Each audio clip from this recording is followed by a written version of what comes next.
Welcome back to Warpaint TV, April 16th, 2010. Once again, I'm Shane Williams here with Chiefs Insider Nick Athen. Nick, we're 6 days away from the Chiefs' second draft under Scott Pioli. It's an exciting time. Everybody's mock drafts going, and we're all ready to see who the Chiefs are going to pick. 2 years ago at this time, you were on the NFL Network with Paul Burmeister, just when the Chiefs had the fifth pick in the draft 2 years ago, and a lot of things were going on with the Jared Allen trade. Do you see anything like that, or any rumors, or is there anything going on within the next few days before the Chiefs pick? Well, I mean, I think, ironically, the pick that the Chiefs took, number 5, Glenn Dorsey, I think he's been on the trade market. I think the St. Louis Rams, Detroit Lions are both two teams that are definitely looking at him right now. Whether or not the draft compensation works out, I will say this about Dorsey, and we can talk about this a little further, but he hasn't really developed. He's not a true defensive end, but he's in the best shape of his life in the offseason. I know he's working out with doing some different stuff in his personal training regime. So, can he develop into a pass rusher? I mean, under Romeo Crennel, he's got a far better chance than Clancy Pendergast, who was an awful defensive coordinator for the team a year ago. But, he could be moved. Dwayne Bowe could be moved. Brian Waters could be moved. Jared Page could be moved. Even Derek Johnson could be moved. I think Scott Pioli, who had not a very good draft a year ago, is really going to have to hit some home runs, and they need picks. They need to get multiple picks. They have no picks in round 6 or 7, but they've got 1, 2 in the second, and I think 3 in the 5th. So they've got an opportunity. I think maybe even 2 in the 4th. I'm not really quite sure at this moment, but 1 in the 4th, 3 in the 5th. But anyway, they got to hit home runs. So they got to get multiple picks. They got to get more bodies in here. So could there be some surprises? Yeah. Could there be some trades? I expect there's going to be at least 1 or 2 from the Chiefs, whether that's a player or move up or down in the first round. I think it's definitely a possibility. All right, let's get right to it. The first pick, let's give it our mock draft here. It goes Sam Bradford. The second pick, let's say it goes Ndamukong Suh to the Lions. The Oklahoma defensive end, McCoy to the Buccaneers. And let's say the Okung goes to the Redskins. My favorite is Eric Berry, right? Tennessee. What do you think about the Chiefs taking him at 5? I'm not a Berry guy. I've had this conversation many times. We've talked about it before. I mean, I know everybody thinks he's a home run safety, but I just don't think you take, with a 5th slot, you take a safety. I mean, is he going to be a game changer? Is he going to be a guy that's going to impact the games? Is he going to be a Troy Polamalu? Maybe he can be. But with the 5th overall pick, I mean, they've got needs at offensive line, defensive line, linebacker. They need a safety, and there's plenty of really good safeties they could probably pick up in the 2nd or even 3rd round. They can have, I think, just as much of an impact. I know you're a big Berry guy, but I didn't like his last game at Tennessee in the bowl game. I don't think he played very well. Now, he's been working really hard in the offseason. He had some issues. I think he hurt his foot working out in the offseason a little bit, but I think he'll be fine. I know he spent a lot of time working out with Brandon Flowers, so people can point to the signs and the fact that the Chiefs are one of 3 or 4 organizations that he even made a visit to. But for me personally, he's not the guy to take.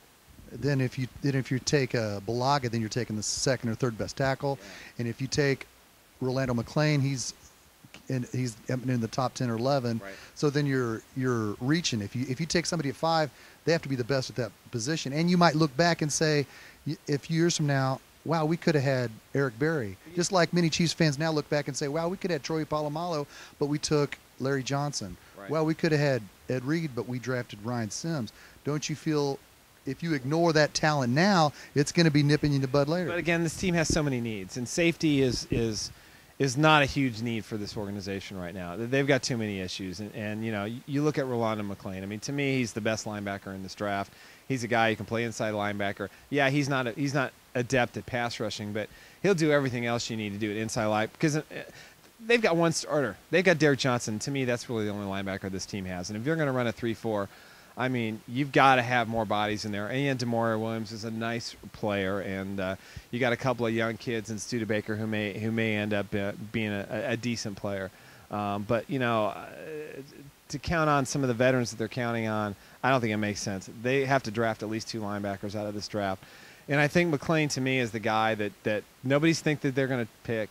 Tyson Jackson, up until about a week before the draft, you really never heard his name associated with the Chiefs until rumors, and Peter King was in town, and he spent some time with Scott Pioli, and he ended up kind of spilling the beans a little bit that that's who he thought he was going to take based on those conversations. But at the end of the day, for me, If one of the top defensive tackles are not there, I don't expect the Chiefs to go that direction. I don't think Beluga makes sense at 5. If Okung is there, you definitely take him. But, they could still get Nate Davis in the middle of the first round if they trade down, or the top of the second round potentially. They have to get a tackle. They have to find a future center, which this draft is, fortunately for them, is loaded. But I'm not a Barry guy. If I had to bet right now, I think McLean may end up being the guy just out of default. But I say this, and I'm honest with you, I don't think the Chiefs are going to be there at number 5. I think they're going to trade out. You've got number 6, you've got Seattle that wants a quarterback. You've got number 7, Cleveland, who wants a quarterback. You've got number 9 in Buffalo, who wants a quarterback, and Jacksonville, number 10, who wants a quarterback. If somehow the Rams take Sue, which I think could happen just because of money, because the price tag for Sam Bradford is going to be $80 million. Well, he's not going to Detroit. He's not going to probably go to Tampa either. And I don't think the Redskins will take him because of the situation that they've got with Donovan McNabb. So I think if one or two, if he's there or Jimmy Clausen's there at number 5, the Chiefs are going to be the key to the entire first round. And my gut tells me, and my instincts tell me, and everything I've been told, even if Barry's on the board, that they're probably going to trade this pick. And they can go with Buffalo and maybe get their 9 and maybe their number 2 and maybe a number 4. That gives them 3 more bodies. They can still get their tackle. They get an extra pick in the second round. Even if they go an extra pick in the third and the fourth round just to slide down 4 slots, I'm okay with that as well. So, again, I think they're going to move the pick. I don't think it makes any sense for them, with all the needs they have, to not get as many picks as they can in the first 5 rounds and get 6, 7, 8, 9, 10 bodies that can come in, have an impact over the next couple of years. But again, Scott Pioli has to draft smart. He did let's just face it, he did a terrible job last year. You can't really grade the draft for another couple of seasons, but other than Ryan Suckup, nothing really worked out. Though, I like Alex McGee. I think he'll be the right starting defensive end for this team this year, especially if they move Glenn Dorsey. So for right now, as far as if you're a Chiefs fan, I think the Chiefs hold the key to the draft, as they did a year ago at number 3. They turned down a deal with Detroit. Detroit wanted number 3. They offered their 17th pick, their second round, and their third round pick, and Scott Pioli wouldn't make the deal. They had Glenn Dorsey traded to the Atlanta Falcons. They wouldn't make the deal. They tried to shop Dwayne Bowe. They couldn't get any takers for it. He tried to he just wouldn't pull the trigger. Other than the Tony Gonzalez trade, we really haven't seen the reputation of Scott Pioli. He has to hit a home run this year. He's got better coaches. There are expectations this season because the schedule's not as tough as it was a year ago. So he has to be smart in what he does. Good points, good points. You heard it here first from Chiefs Insider Nick Athan. Nick, before we let you go, I like your point about trading with the Bills at 9. Rolando McClain has got Crohn's disease. It was they talked about it a couple weeks ago. Do you think that has hurt his stock to drop out of the top 10, or do you think that he's still a linebacker if the Chiefs trade to 9? You think he'd be somebody that would be good to take at 9? Sure, he'd be a great value at 9. He'll be a top 10 pick.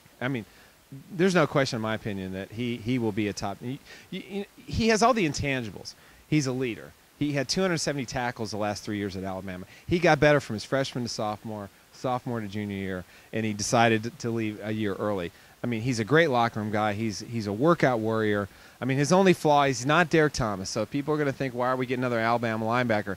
He's not a guy that's going to be successful at rushing the passer. Now, can he shoot a gap and can he make plays behind the line of scrimmage? Absolutely. Does he have great coverage skills? Yes. Can he track down a runner? Yes. The Chiefs don't have an inside linebacker presence right now. Outside of Derek Johnson, they can do stuff in the middle of the field. You put DJ and McClain next to each other, that'd be pretty exciting for me. And if they can get Tamba on the outside and somehow, develop something on the other end, they'd be in pretty good shape. But again, they still don't have the front 3 to play a real good 3-4 defense. So they're going to have to make a decision. The front 3 or the back 4, they're going to have to do something. It's draft time, Kansas City. For Justin Olson, Shane Williams, Chiefs Insider Nick Athan. Keep it right here at warpaintillustrated.com.